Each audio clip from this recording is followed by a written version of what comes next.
കൈകൾ എൻ കണ്ണുനീർ തുടയ്ക്കുന്നതറിയുന്നു ഞാൻ.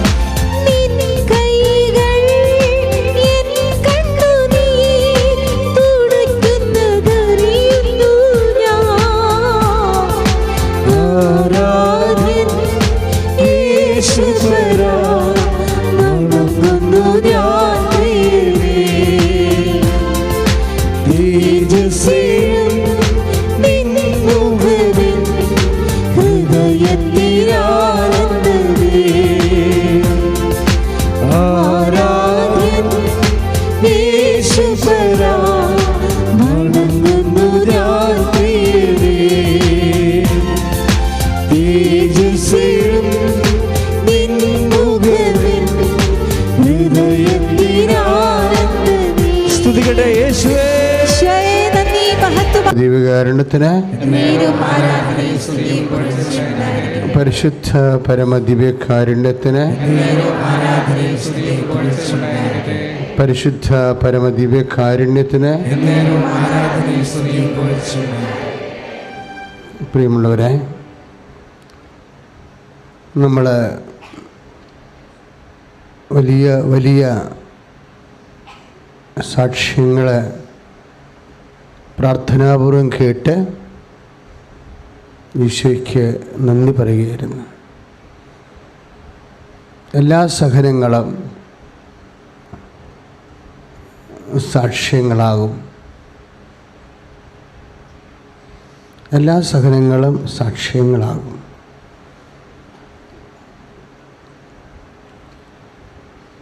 നമ്മൾ കൃപാസനത്തിൽ ഉടമ്പടി ചെയ്യുന്നത് ഈ സാക്ഷ്യങ്ങളാകാനെടുക്കുന്ന സമയത്തെ ചുരുക്കാനാണ് നമ്മൾ ഉടമ്പടി ചെയ്യുന്നത്. വിശ്വാസിയെ സംബന്ധിച്ചിടത്തോളം എല്ലാ സഹനങ്ങളും സാക്ഷ്യങ്ങളാകും. വേദസാക്ഷ്യങ്ങളാകാം, രക്തസാക്ഷ്യങ്ങളാകാം. രക്തസാക്ഷികളെന്ന് പറയുന്നത് വിശുദ്ധ സെബസ്ത്യാനോസിനെ പോലെയുള്ള റെഡ് മാർട്ടിടം അല്ല, വൈറ്റ് മാർട്ടിടം ഉണ്ട്. ധവള രക്തസാക്ഷിത്വം എന്ന് പറയും. അതിന് രക്തസാക്ഷിത്വമാണ്. ചില ആൾക്കാർ ചില രോഗികൾക്ക് വേണ്ടി വർഷങ്ങളോളം അവരെ പരിചരിച്ച് നല്ല ഭക്ഷണം കഴിക്കാതെയും ചിലപ്പോഴേ കുളിക്കാൻ പോലും സമയം കിട്ടാതെ ജീവിക്കുന്ന ആൾക്കാരുണ്ട്. അതാണ് അതുപോലെയുള്ള കുറേ സാക്ഷ്യങ്ങൾ വൈറ്റ് മാർട്ടിടം എന്ന് പറയും, ധവള രക്തസാക്ഷിത്വം. അതും സാക്ഷ്യമാണ്. കർത്താവിനോടുള്ള സ്നേഹം. ഏത് സഹനത്തിൽ ഇരിക്കുന്നവരും കുടിക്കേണ്ട ഒരു ടോണിക്കുണ്ട്. എന്താണ്?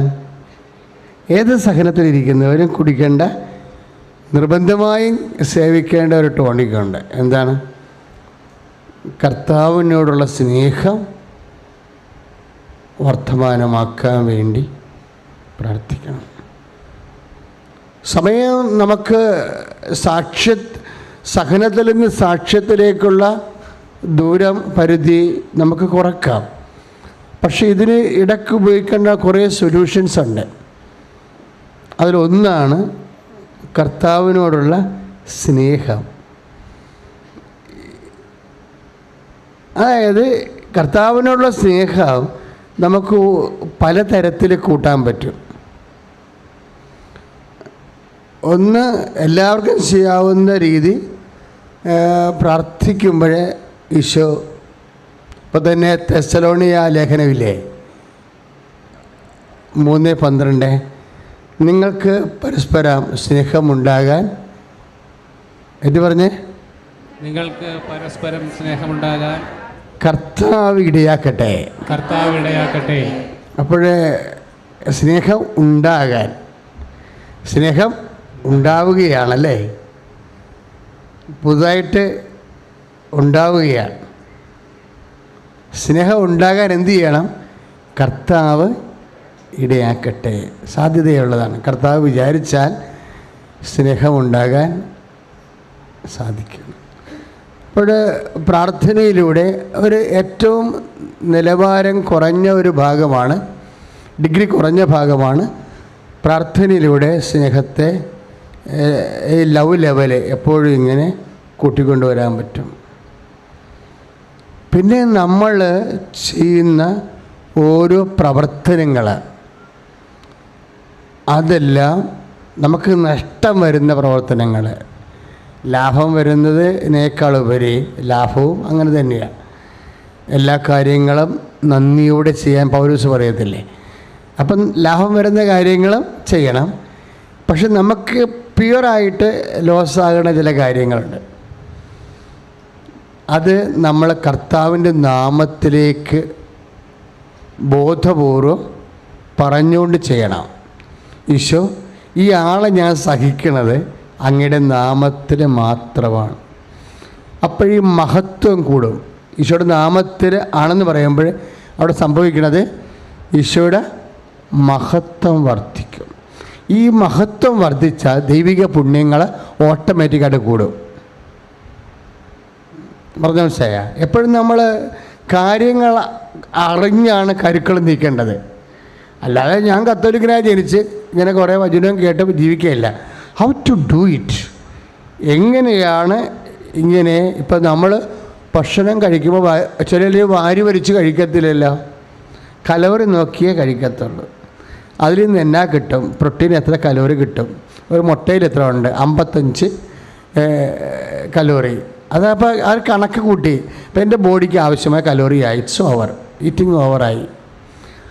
അത് കലോറി അറിയാൻ പാടില്ലെങ്കിൽ കലോറി കിട്ടാത്തതിൽ നിന്നൊക്കെ വലിച്ചു വാരി തിന്ന് വയറൊക്കെ വീർപ്പിച്ച് ഇങ്ങനെ എമ്പക്കം വിട്ട് നടക്കും ഒരു പ്രത്യേക ജീവിയായിട്ട്. ആധ്യാത്മികതയിലും കലോറി അറിഞ്ഞ് ഭക്ഷിക്കുന്നതാണ് ഏറ്റവും നല്ലത്. കർത്താവിൻ്റെ നാമത്തെ മഹത്വപ്പെടുത്തിയാൽ ദൈവിക പുണ്യങ്ങൾ വർദ്ധിക്കും. ദൈവിക പുണ്യങ്ങൾ എന്തൊക്കെയാണ് ഉള്ളത്? വിശ്വാസം, പ്രത്യാശ, സ്നേഹം. കൃപാസനത്തിൽ വരുമ്പോൾ സമർപ്പണവും ദൈവിക പുണ്യമായിട്ടാണ്. പഠിപ്പിക്കണില്ല, നമുക്ക് പഠിപ്പിക്കാൻ അധികാരമില്ല, സഭയാണ് പഠിപ്പിക്കേണ്ടത്, പരിഗണിക്കണത്. കൃപാസന സമർപ്പണത്തെ പരിഗണിക്കുന്നത് ദൈവിക പുണ്യമായിട്ടാണ്. കാര്യം സമർപ്പണ ലാസ്റ്റ് ഭാഗമായത് കാരണം ഇതിൽ നിന്നുള്ള ഇൻകം വല്ലാത്ത ഇൻകമാണ്, വരുമാനം. കാര്യം ഈ സമർപ്പണം എന്ന് പറയുമ്പോൾ അതൊരു ഫുൾ ആൻഡ് ഫുൾ നമ്മളില്ല, അതിൻ്റെ അകത്ത് നമ്മൾക്കൊന്നും കിട്ടത്തില്ല. ദൈവത്തിന് മാത്രമേ അതിൽ നിന്ന് കിട്ടത്തുള്ളൂ. ഇത് മരിയൻ ധ്യാന കേന്ദ്രമായതുകൊണ്ട് ചില കാര്യങ്ങൾ സമർപ്പണത്തിനാണ് ആൾക്കാരെ പരിശീലിപ്പിക്കുന്നത്. ഇതാ കർത്താവിൻ്റെ ദാസി എന്ന് പറയുമ്പോൾ അമ്മ ബ്ലാങ്ക് ചെക്ക് ഒപ്പിട്ട് കൊടുത്തിരിക്കുകയാണ്. അവിടെ അമ്മയ്ക്ക് പിന്നീട് ഒന്നും റോളില്ല. അപ്പന് ഇഷ്ടമുള്ള പോലെ അമ്മയുടെ ജീവിതത്തിൽ ഇടപെടാം. അതാണ് സമ്പൂർണ്ണ സമർപ്പണം എന്ന് പറയുന്നത്. അപ്പം അങ്ങനെ വരുമ്പോൾ അതിൻ്റെ കലോറി നമുക്ക് അളന്നു തൂക്കാൻ പറ്റത്തില്ല. നിത്യതയിലാണ് ഈ ഉടലോടെ എടുത്തുകൊണ്ട് പോകുന്നതിൻ്റെ പ്രധാനപ്പെട്ട കാര്യം സമർപ്പണമാണ്. അമ്മയെ ദൈവം എങ്ങനെ എടുത്തുകൊണ്ട് പോയത്? ഉടലോടെ എടുത്താണ്, അല്ലേ? അങ്ങനെ എടുക്കാനുള്ള കാരണങ്ങൾ ഒന്ന് സമർപ്പണമാണ്. അറ്റ് എനി കോസ്റ്റ് എല്ലാ സമയത്തും അമ്മ വിശ്വാസം, പ്രത്യാശ. ഈ വിശ്വാസത്തിൻ്റെ ഒരു പ്രശ്നം, അതിൽ മെറ്റീരിയൽ ബെനിഫിറ്റ്സ് കൂടുതൽ ഇടണത് വിശ്വാസത്തിലാണ്. ജോലി, വീട്, വിവാഹം, കുഞ്ഞുങ്ങൾ, അങ്ങനെയുള്ള മെറ്റീരിയൽ ബെനിഫിറ്റ്സ് നമുക്കതില്ലാതെ ജീവിക്കാൻ പറ്റത്തില്ല.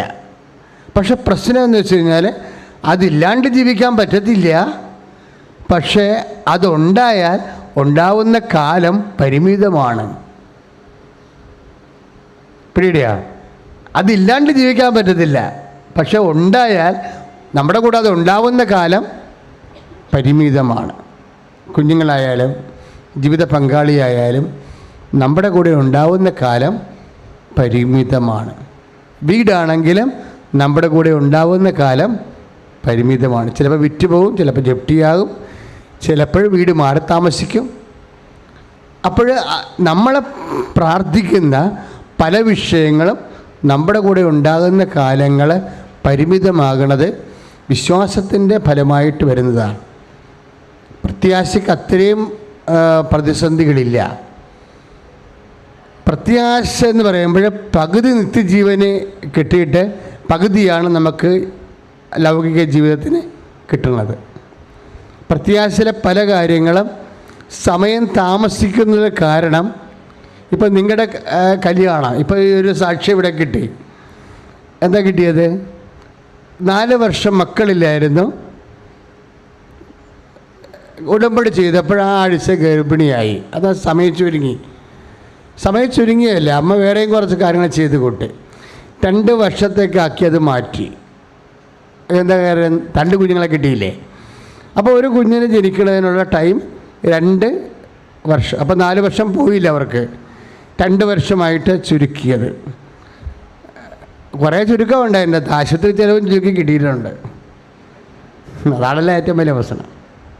അതും ചുരുക്കിയില്ല. ഒറ്റയടി അടിക്കുമ്പോൾ പിന്നെ ഒരു നേഴ്സ് മതി, ഒരു ചിലവ്, ഒരു ആശുപത്രി ഒരു ചിലവൊക്കെ ഉള്ളൂ. അങ്ങനെ കുറച്ച് മെച്ചമുണ്ടായി. ജ്ഞാനസ്ഥാനത്തിൻ്റെ ചിലവിൻ്റെ ലാഭവും കിട്ടിയിട്ടുണ്ട്,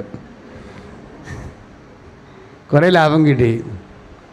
ഇപ്പം നിങ്ങൾ ദൈവത്തിനെ ആദ്യമേ കയറി ഒന്നും പറയാണ്ടിരിക്കണതാണ് എപ്പോഴും മര്യാദ. ദൈവത്തിന് എങ്ങനെയും നിങ്ങളെ സഹായിക്കാൻ പറ്റും. ഏതെങ്കിലും ഒരു പ്രേയറുടെ ലാഗ് ചെയ്ത് കഴിഞ്ഞാൽ അത് താമസിക്കുകയാണെങ്കിൽ പ്രത്യാശയാണ് അവിടെ വർക്ക് ചെയ്യണത്. പ്രത്യാശക്കുള്ള ഗുണം, ഇപ്പോൾ 24 വയസ്സുള്ള ആളിനെ കല്യാണത്തിന് പ്രാർത്ഥിച്ച്, എന്നിട്ട് അയാൾ കല്യാണം 29 വയസ്സിലാണ് കല്യാണം കെട്ടണമെന്ന് വിചാരിച്ചോ. അപ്പം 5 കൊല്ലം പ്രത്യാശയുടെ കൊല്ലമാണ്. 5 കൊല്ലം വേള കല്യാണം കെട്ടിയിട്ടില്ല ഇല്ലേ? 5 കൊല്ലം പോയി, അടുത്ത ജീവിതത്തിന് പോയതാണത്. 5 കൊല്ലം തിരിച്ചു വരുമോ? ഇല്ല. ഈ 5 കൊല്ലം നമ്മൾ ദൈവത്തെ പ്രത്യാശിച്ച് ജീവിച്ച അനുഗ്രഹത്തിൻ്റെ സമയദൈർഘ്യമാണ്. ഇവിടെ 5 കൊല്ലം കഴിയുമ്പോൾ അയാളുടെ വിവാഹം നടന്നു എന്ന് ഇവിടെ 44 കൊല്ലം വരെയുള്ളവരിപ്പോൾ കല്യാണം കഴിച്ച് സാക്ഷ്യം പറഞ്ഞായിരുന്നു കഴിഞ്ഞ ദിവസങ്ങളിലെ. അപ്പോൾ ഏതെങ്കിലും വിഷയം താമസിക്കുകയാണെങ്കിൽ ആ താമസിക്കുന്ന അത്രയും സമയം പ്രത്യാശയുടെ കാലമാണെന്നറിയണം. പ്രത്യാശയുടെ കാലമാണെന്നറിയുമ്പോഴേ ഈ പ്രത്യാശ നടക്കും, പക്ഷേ താമസിക്കുന്ന ആ സമയം 2 കൊല്ലമോ 3 കൊല്ലമോ 4 കൊല്ലമോ ആ സമയം നീ ദൈവസ്നേഹത്തോടെയാണ് കൈകാര്യം ചെയ്യുന്നതെങ്കിൽ ആ സമയം നിൻ്റെ നിത്യതയ്ക്ക് ഓഹരിയായിട്ടാണ് വരണത്. പ്രത്യാശ നിത്യതയും തമ്മിൽ, പ്രത്യാശ ഭൗതിക ജീവിതത്തിൽ 50%, നിത്യജീവിതത്തിൽ 50%ആയിട്ടാണ് കണ്ടുവരുന്നത്. പ്രത്യാശയിൽ അത് കാര്യം സംഭവം നടക്കും, ഇത്തിരി ലാഗ് ചെയ്യും. പക്ഷെ ലാഗ് ചെയ്യണ ചില വിഷയങ്ങൾ ലാഗ് ചെയ്യണം. ചെയ്തില്ല എന്നുണ്ടെങ്കിൽ നമുക്ക് വലിയ നഷ്ടമുണ്ടാവും. ഞാൻ എന്നും പറയുന്ന ഉദാഹരണം, ഞാൻ 92 സ്ഥലത്തിന് വേണ്ടി പ്രാർത്ഥിച്ചതാണ്. എനിക്ക് സ്ഥലം കിട്ടിയപ്പോഴാണ് 5 കൊല്ലം കഴിഞ്ഞാണ്. ഞാൻ വിചാരിച്ച സ്ഥലം കിട്ടിയുമില്ല. 5 കൊല്ലം പ്രാർത്ഥിച്ചു. 5ാമത്തെ കൊല്ലമാണ് ഈ സ്ഥലം കിട്ടണത്. പക്ഷെ ഞാൻ പ്രാർത്ഥിച്ച സ്ഥലം, അപേക്ഷ വെച്ച സ്ഥലം കിട്ടിയിരുന്നെങ്കിൽ ഇന്നവിടെ കൃപാസനം നടക്കത്തില്ല. കാര്യം അവിടെ പാലം പൊളിച്ച് പണിത് ഇപ്പോൾ സ്ഥലത്തിന് മുകളിൽ കൂടി പാലമാണ് പോണത്. എനിക്കറിയത്തില്ലായിരുന്നു 10 കൊല്ലം കഴിയുമ്പോൾ പാലം പൊളിക്കുമോ. അന്ന് ഞാൻ സ്ഥലം ആഗ്രഹിക്കുമ്പോൾ പാലം ഉണ്ട്, പക്ഷേ തിരശ്ശീലം സാധാരണ നിലത്ത് കൂടി പോണ പാലമാണ്. വണ്ടിയിൽ നേരെ കയറി പോകാം. ഇപ്പോൾ വണ്ടി കയറാൻ പറ്റത്തില്ല, ഏണി വെച്ച് ഇറങ്ങാൻ പറ്റത്തുള്ളൂ ആ സ്ഥലത്തേക്ക്. അപ്പോഴും നമുക്ക് തന്നെ നാളെ തലവേദന ഉണ്ടാക്കുന്ന വിഷയമായിരിക്കും നമ്മൾ ചിലർ പ്രാർത്ഥിച്ച് ചില ഉടമ്പടി ചെയ്ത് വെച്ചിരിക്കുന്നത്. അതുകൊണ്ടാണ് അത് ലാഗ് ചെയ്യണത്. അപ്പോൾ ദൈവം 5 കൊല്ലം കഴിയുമ്പോൾ എനിക്ക് സ്ഥലം തന്നപ്പോൾ ഞാൻ ചോദിക്കണതിനേക്കാൾ കൂടുതൽ തന്നു. ദിവ്യകുർബാന അടക്കം ചെയ്തിരിക്കുന്ന ദേവാലയം ഉൾപ്പെടെയാണ് എനിക്ക് തന്നത്. കർത്താവിൻ്റെ കയ്യിൽ ഇതുണ്ടായിരുന്നു. ഞാൻ പൊട്ട സ്ഥലമാണ് ചോദിച്ചത്. കർത്താവ് ദേശീയപാതയിലും ദിവ്യകൃപാനയുള്ള സ്ഥലം തന്നു. അപ്പോൾ എന്നോട് പറഞ്ഞു, നീ 1 കൊല്ലം പ്രാർത്ഥിച്ചാവുന്ന അത് കിട്ടത്തില്ല, 5 കൊല്ലം പ്രാർത്ഥിക്കാൻ പറഞ്ഞു. 5 കൊല്ലം പ്രാർത്ഥിച്ചപ്പോഴും നമ്മൾ മാത്രമല്ല, ഇവിടെ നിരന്തരം മധ്യസ്ഥ പ്രാർത്ഥനക്കാർ വന്ന് പ്രാർത്ഥിക്കുമായിരുന്നു. കുറേ ഏതാണ്ട് 90 മുതലുള്ള പ്രാർത്ഥന ലക്ഷ്യം വെച്ചിട്ടുള്ള സ്ഥലമാണ്. അതാണ് ഈ അമ്മ മാതാ പ്രത്യക്ഷപ്പെടുന്നതിൻ്റെ പ്രധാനപ്പെട്ട കാര്യം. ഒറ്റയടിക്ക് നടന്ന സംഭവമല്ല ഇത്. വർഷങ്ങളായിട്ട് ഈ സ്ഥലം കിട്ടിയിട്ട് പോലും 97 കിട്ടിയിട്ടും നമുക്കിവിടെ കല്ലിടാൻ പറ്റിയത് 2001 അപ്പോഴും ആ 3 കൊല്ലം മുഴുവൻ പ്രാർത്ഥിച്ചു. 3 കൊല്ലം മുഴുവൻ ഇവിടെ വന്നിരുന്ന് മഴയത്തൊക്കെ നമ്മുടെ പ്രേക്ഷിതർ പ്രാർത്ഥിച്ചിരുന്നു, ഗ്രൂപ്പായിട്ട് വന്ന്. ഇപ്പം നീ വീട് വെക്കുമ്പോൾ തന്നെയും ആ വീട് വെക്കുന്ന സ്ഥലത്ത് പോയി ഇരുന്ന് ജപമാല ചെല്ലണം. ഒരു 3 കൊല്ലം ചെല്ലി നോക്ക്. നീ വീട് വെക്കാൻ പോണ സ്ഥലമില്ലേ, ആ സ്ഥലത്ത് തന്നെ നീ ഇത്തിരി താമസിച്ച് വെച്ചാൽ മതി. സമാധാനത്തെ അവിടെ നിന്ന് ഉറങ്ങാമല്ലോ നമുക്ക്.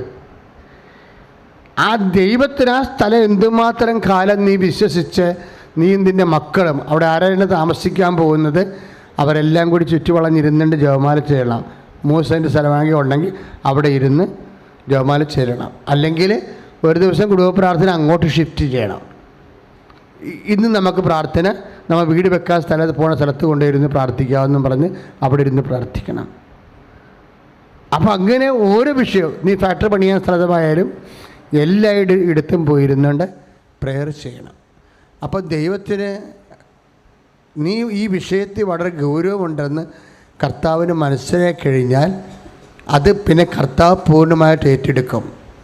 കർത്താവ് ഏറ്റെടുത്ത് കഴിഞ്ഞാൽ നമ്മളുടെ ചിന്തകൾ, പദ്ധതികൾ, കണക്ക് കൂട്ടലുകൾ ഒക്കെ അതിലംഘിക്കുന്ന അനുഗ്രഹമാണ്.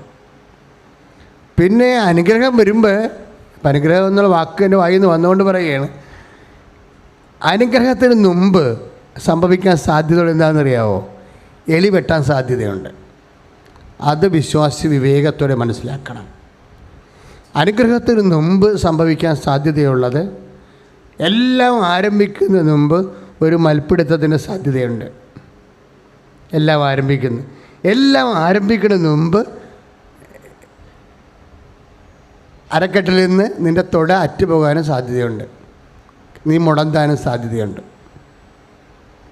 അപ്പം നീ പറയേണ്ട ഒരു വാക്ക് പറഞ്ഞുകൊണ്ടാണ് ബൈബിൾ തുടങ്ങണത്. പിന്നെ എന്നെ അനുഗ്രഹിക്കാതെ പോകരുത്. സ്തുതിക്കട്ടെ. ഹല്ലേലൂയ. ശുദ്ധപരമദിവേകാരുണ്യത്തിന്.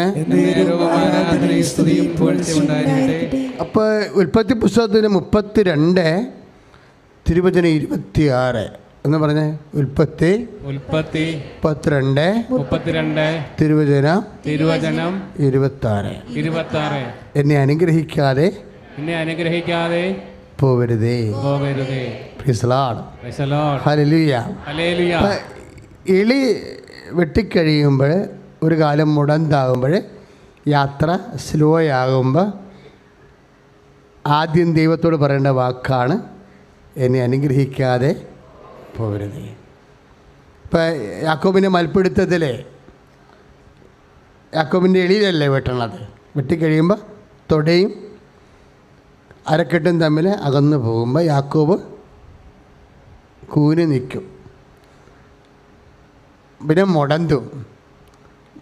മുടന്തുക എന്ന് വെച്ചാൽ എല്ലാത്തിനും മുടന്ത് വരുമല്ലോ. ജീവിതത്തിൽ മുടന്ത് വന്ന നമ്മുടെ ജീവിതം സ്ലോ ആകും അല്ലേ. ബിസിനസ്സിന് ചിലർ പറയില്ല, ഇപ്പം കച്ചവടമൊക്കെ കുറഞ്ഞ് അപ്പം മുടന്തുകയാണ് സംഭവം അല്ലേ. മുടന്തുക. IELTS സ്പീക്കിങ്ങിന് പോയി, അപ്പോഴും എളി വെട്ടി മുടന്തുകയാണ്, സ്ലോ ആയി. കൂട്ടുകാർ കയറിപ്പോയി, നമ്മൾ ഇന്ത്യയിൽ തന്നെ നിൽക്കുകയാണ്, അപ്പോൾ നമ്മൾ മുടന്തുകയാണ്. ബൈബിള് ഭയങ്കര രസമാണ്, കാര്യം അത് മൊത്തം ജീവിതമാണ്. പക്ഷെ പ്രാർത്ഥിച്ച് വായിക്കണം. പരിശുദ്ധാത്മാവിനാണ് അത് എഴുതിയിരിക്കുന്നത്. പരിശുദ്ധാത്മാവ് മാറ്റി നിർത്തിക്കൊണ്ട് ബൈബിൾ വായിച്ചാൽ ആത്മാവ് ഉദ്ദേശിച്ചത് കിട്ടത്തില്ല. ശ്രുതിക്കട്ടെ. ഹല്ലേലൂയ. ഹല്ലേലൂയ. അപ്പം ഏതെങ്കിലും വിഷയത്തിന് സ്ലോ ആകുമ്പോൾ ഓർക്കുക, നമ്മൾ മുടന്തുകയാണ് അല്ലേ.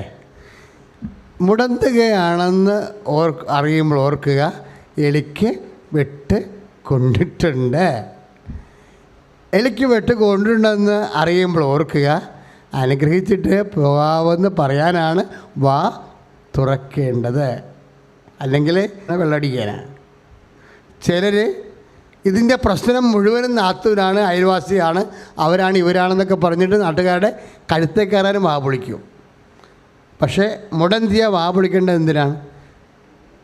എന്നെ അനുഗ്രഹിക്കാതെ പോകരുതെന്ന് പറയാനുള്ള വിശ്വാസം, പ്രത്യാശ, സ്നേഹം. ശ്രുതിയുടെ ഹല്ലേലൂയ. ഈ നിവർന്ന് നിൽക്കുമ്പോഴുണ്ടല്ലോ ദൈവത്തിന് നമ്മൾ അനുഗ്രഹിക്കാൻ പാടായിരിക്കും. എന്താ കാര്യം എന്നറിയാമോ? നിവർന്ന് നിൽക്കുമ്പോൾ അതിനകത്ത് കുറച്ച് അഹങ്കാരം ഉണ്ടാവും. അതുകൊണ്ട് ദൈവം എന്തു ചെയ്യും? ബെൻഡ് ചെയ്യിക്കും, എളിമപ്പെടുത്തും. ബൈബിളിലുള്ള ഒരു പ്രധാനപ്പെട്ട പ്രോസസ്സാണ് എളിമപ്പെടുത്തും. ഞാൻ നിന്നെ, അതാണ് നമ്മൾ നിയമാവർത്തനം 8:3 വായിക്കണില്ലേ? നിന്നെ മരുഭൂമിയിലൂടെ അയച്ചത് നിന്നെ എളിമപ്പെടുത്തുവാൻ. Praise the Lord. ഇടയ്ക്ക് നമ്മൾ വായിക്കുന്നതുകൊണ്ട് ഞാൻ പതുക്കെ പറഞ്ഞതേ ഉള്ളൂ. നിന്നെ മരുഭൂമിയിലൂടെ വിട്ടത് നിന്നെ എളിമപ്പെടുത്തുവാൻ. ഒന്ന് പറഞ്ഞ, നിന്നെ മരുഭൂമിയിലൂടെ വിട്ടത് നിന്നെ എളിമപ്പെടുത്തുവാനാണ്. അപ്പം എളിമപ്പെടുത്തുക എന്നുള്ളത് ദൈവത്തിൻ്റെ ഒരു കാര്യപരിപാടിയാണ്. പറഞ്ഞ മനസ്സിലായ? ഈ എളിക്ക് വെട്ടുന്നതും ആ കാര്യപരിപാടിയുടെ ഭാഗമാണ്. ഇപ്പം യാക്കോബിന് നല്ല കൃപയുള്ള മനുഷ്യനാണ്, സൂത്രക്കാരനാണെങ്കിൽ ആവശ്യത്തിന് കൃപയൊക്കെ ഉണ്ടാളിനി. അതുകൊണ്ട് യാക്കോബ് പറഞ്ഞ് എന്നെ അനുഗ്രഹിക്കാതെ പോകരുത്. കാര്യം എന്താണ്? അവനെ എളിമപ്പെടുത്തി. ദൈവത്തോട് അത്രയും നേരം അവൻ എഴുന്നേറ്റതെന്നും മൽപ്പിടുത്തം നടത്തുകയാണ് ചെയ്യണത്. ഈ നമ്മുടെ ശക്തിയിൽ ആശ്രയിച്ചാൽ മൽപ്പിടുത്തം തുടങ്ങിയെന്നർത്ഥം. പറഞ്ഞ മനസ്സിലായ? ഈ ബൈബിളിലെ മൽപ്പിടുത്തമില്ലേ, ഉൽപ്പത്തി 32 മൽപ്പിടുത്തം, അത് 24 മുതൽ തുടങ്ങുന്നുണ്ട്. യാബോക്ക് നദി കരയിൽ യാക്കോബ് കിടന്നുറങ്ങുമ്പോൾ ഒരു മനുഷ്യൻ വന്ന് ആ മനുഷ്യനുമായിട്ട് മൽപ്പിടുത്തം, എന്നിട്ട് രാത്രി മുഴുവനും മൽപ്പിടുത്തം നടത്തി കഴിയുമ്പോൾ അവസാനം തോക്കുവന്നാകുമ്പോൾ യാക്കോബിൻ്റെ എളിക്ക് വെട്ടും. യാക്കോബിനെ എളിമ നിയമാവർത്തനം 8:3 അനുസരിച്ചുകൊണ്ട് യാക്കോബിനെ എളിമപ്പെടുത്തും. ഇപ്പം നിനക്കൊരു ഓഫർ കിട്ടി, നിൻ്റെ കമ്പനിക്ക് ഒരു ബിസിനസ് ഓഫർ, അതനുസരിച്ച് നീ കുറേ ഇൻ്റർവ്യൂ ഒക്കെ നടത്തി പേഴ്സൺസിനെയൊക്കെ സെലക്ട് ചെയ്ത്, പക്ഷേ ഓഫറെ പെട്ടെന്ന് പോയി, നാണക്കേടായി. അപ്പം നാണക്കേടായിക്കുമ്പോൾ ഇപ്പോൾ ചില സമയത്ത് നിനക്ക് കല്യാണം വന്നു, കല്യാണം ഒത്തു, നല്ലതാണെന്ന് പറഞ്ഞു, എല്ലാവരും പറയുന്നുണ്ടോ അത് കൊള്ളാം, അത് നല്ല കേസാണെന്ന് പറഞ്ഞു. മനസ്സമ്മതത്തിന് ഡേറ്റായി വന്നപ്പോഴുള്ള അവർ കാലുവാരി. അപ്പം എളിക്ക് വെട്ടിയ പോലെ അപ്പോൾ ഉടനെ നമ്മളെ കുനിഞ്ഞ് ഇല്ലേ? ഈ എളിക്ക് വെട്ടണ തിരിച്ചറിയണതാണ് ഇതിൻ്റെ അകത്ത് ഇവിടുന്ന് ആധ്യാത്മികം എന്ന് പറയണതുണ്ടല്ലോ, ഒരു ഇൻ്റലക്ച്വൽ വർക്കാണ്. ആധ്യാത്മികത എന്ന് പറയണത് ഒരു ഇൻ്റലക്ച്വൽ വർക്കാണ്, ബുദ്ധിപരമായ ഒരു ഇടപെടലാണ്. ഇത് നമ്മൾ തിരിച്ചറിയണം. പെട്ടെന്ന് എന്തെങ്കിലും സംഭവിച്ചു കഴിഞ്ഞാൽ, ഇപ്പം നമുക്കൊരു ബാങ്കുകാരൻ ലോൺ തരാമെന്ന് പറഞ്ഞു, വിദ്യാഭ്യാസ ലോൺ. അപ്പോൾ ഇനി നമുക്ക് പ്രശ്നമൊന്നുമില്ല. പക്ഷേ ആപ്ലിക്കേഷൻ പുട്ട് ചെയ്തിട്ട് അതിൻ്റെ പ്രീറെക്വിസിറ്റൊക്കെ ചോദിച്ചു വന്നപ്പോൾ അയാൾ കാലുമാറി. കാലുമാറിയല്ല, ബാങ്ക് മാനേജർ സ്ഥലം മാറിപ്പോയി. നമുക്ക് ഓഫർ ചെയ്ത ബാങ്ക് മാനേജർ സ്ഥലം മാറിപ്പോയി. അപ്പോൾ അത് എളിക്കൊണ്ട് വിട്ടായി, നമ്മൾ മുടന്തി, സ്ലോ ആയി.